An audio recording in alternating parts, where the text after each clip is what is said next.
Google দিয়ে, Twitter দিয়ে, number দিয়ে, জিমেল দিয়ে, ঠিক আছে।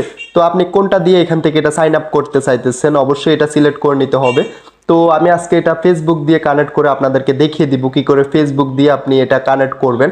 তো যাদের অ্যাকাউন্টটা ব্র্যান্ড হয়ে গেছে অবশ্যই আমার সাথে যোগাযোগ করতে পারেন, আমি সকল ধরনের সমস্যার সমাধান করে দিতে পারবো ইনশাল্লাহ। তো যারা যারা আমার চ্যানেলে নতুন এবং কি ফেসবুক পেজে নতুন অবশ্যই চ্যানেলটা সাবস্ক্রাইব করে পেজটা ফলো করে পাশেই থাকবেন। আপনার কোন ধরনের সমস্যা অবশ্যই আমার সাথে যোগাযোগ করতে পারেন, ডিসক্রিপশন কমেন্ট বক্সে নাম্বার পেয়ে যাবেন।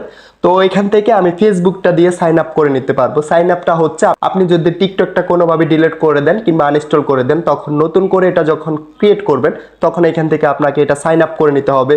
তো এখান থেকে যদি আপনি ফেসবুক দিয়ে অ্যাড করে থাকেন তো আপনি যদি আগে থেকে ফেসবুক অ্যাকাউন্ট তো আগে থেকে যদি আপনার অ্যাকাউন্ট ক্রিয়েট করা থাকে এখান থেকে আপনি এটা সাইন আপ করে নিতে পারবেন। তো আমার আগে থেকে অ্যাকাউন্ট ক্রিয়েট করা আছে, আমি এখান থেকে জাস্ট সাইন আপ করে নিব। তো এখান থেকে আমি